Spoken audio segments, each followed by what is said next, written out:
안녕하세요. 조용히 쌓는 부, 마음이 편안해지는 투자 이야기입니다. 오늘은 미국의 대표적인 은퇴제도, 바로 401k 안에 숨겨진 투자 포트폴리오 이야기를 해보려고 합니다.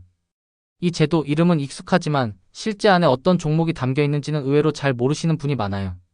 오늘 영상을 끝까지 보시면 결국 우리도 이걸로 빅테크에 투자하고 있었구나 하고 감이 확 오실 겁니다.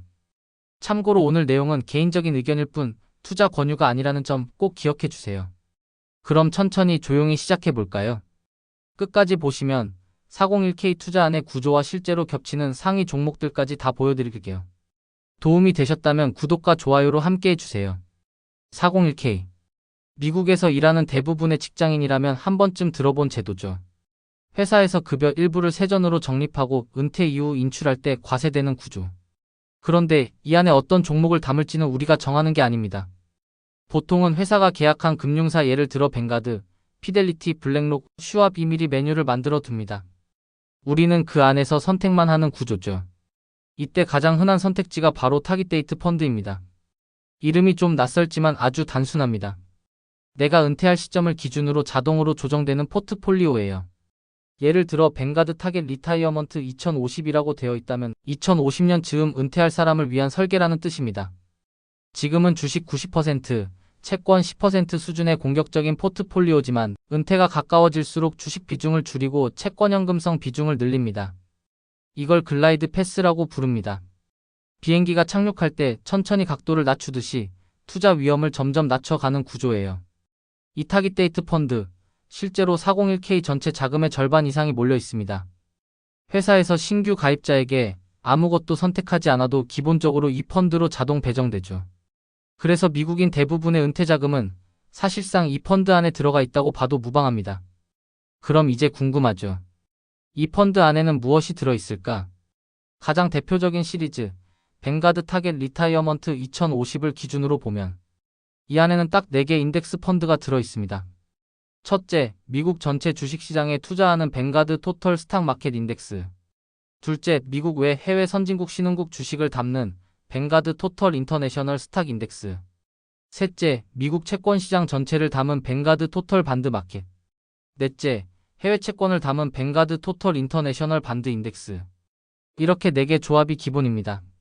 즉, 이름은 타겟 리타이어먼트 2050이지만 사실상 그 안은 전 세계 주식과 채권을 단순하게 섞어둔 글로벌 인덱스 포트폴리오예요.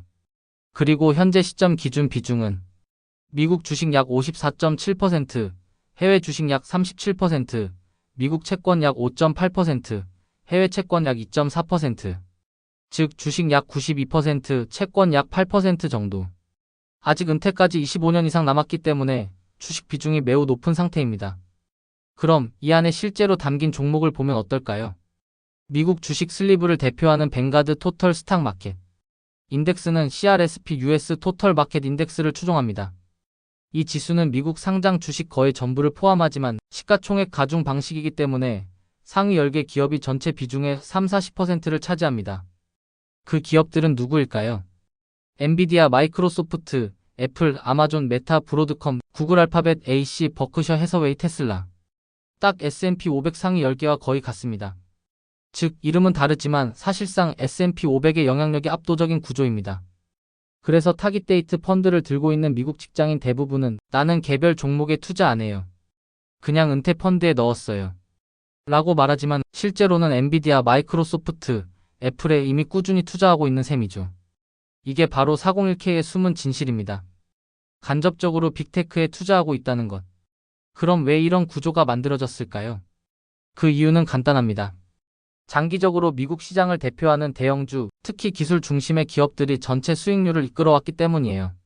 지난 10년간 S&P 500의 총 수익률을 보면 약 270%.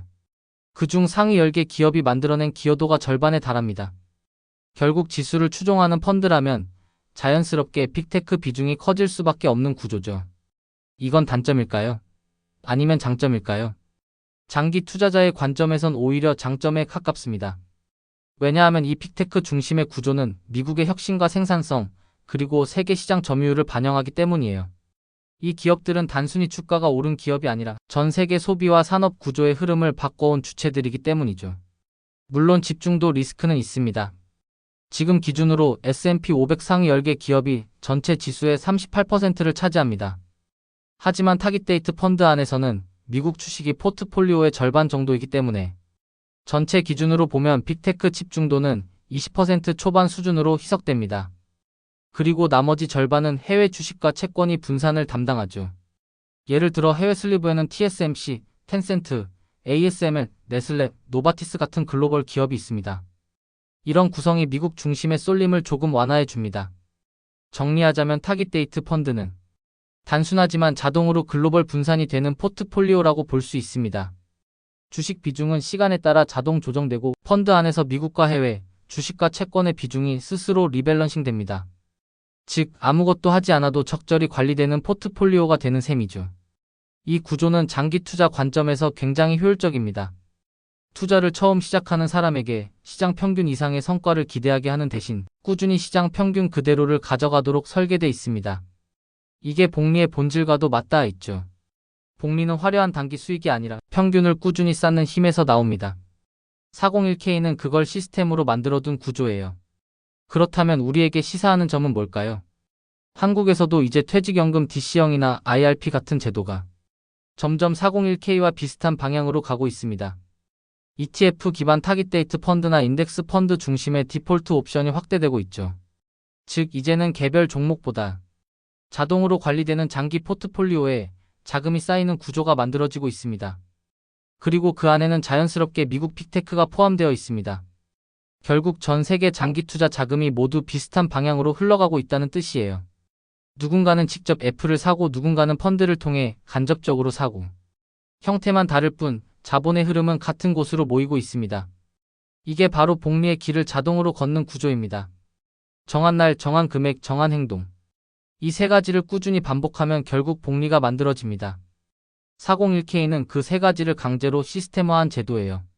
매월 일정 금액이 자동으로 빠져나가고 그 돈이 인덱스 펀드로 들어가고 그 안에서 다시 자동 리밸런싱. 우리가 아무것도 안 해도 복리의 엔진은 계속 돌아갑니다. 그래서 어떤 의미에서는 401K는 인간의 감정을 통제하는 제도라고 볼 수도 있습니다. 포모, 공포, 탐욕, 타이밍, 욕심. 이런 것들이 개입할 틈이 거의 없죠. 자동 납입, 자동 투자, 자동 분산. 복리의 3요소가 이미 다 들어가 있습니다. 이걸 개인 투자로 그대로 옮기면 어떨까요? 매월 일정 금액을 정해두고 그 돈을 S&P 500 ETF나 글로벌 인덱스 ETF에 꾸준히 적립하는 것. 결국 같은 원리입니다. 다만 401K는 세제 혜택과 시스템이 있어서 더 강제적일 뿐이죠. 미국의 직장인들이 은퇴 후에도 비교적 안정적인 자산을 가지고 있는 이유, 그 배경엔 이 자동화된 복리 구조가 있습니다. 누군가는 투자를 몰라도 쌓인다라고 말하지만 사실은 제도가 투자자의 행동을 대신 관리해주기 때문이에요. 그리고 우리는 그 구조를 충분히 참고할 수 있습니다. 스스로 시스템을 만들어 두는 거죠. 정한 날, 정한 금액, 정한 행동. 매달 똑같은 리듬으로 투자하는 것, 그게 바로 우리가 만들 수 있는 개인형 401K입니다. 요즘처럼 시장이 요동치고 뉴스마다 분위기가 바뀌는 때일수록 이 원칙이 큰 힘을 발휘합니다. 매일 흔들리지 않으려면 내가 따를 루틴이 필요하니까요. 결국 401K의 본질은 루틴화된 복리 시스템입니다. 자동으로 조용히 그리고 꾸준히 쌓이는 구조. 바로 이 원리를 우리가 스스로의 투자 계획에 옮겨올 수 있다면 그게 장기 투자의 가장 이상적인 형태가 될 겁니다. 조용히 쌓는 부 마음이 편안해지는 투자 이야기. 이 영상이 도움이 되셨다면 구독과 좋아요로 함께 해주세요. 여러분의 투자 여정에 작은 힘이 되겠습니다.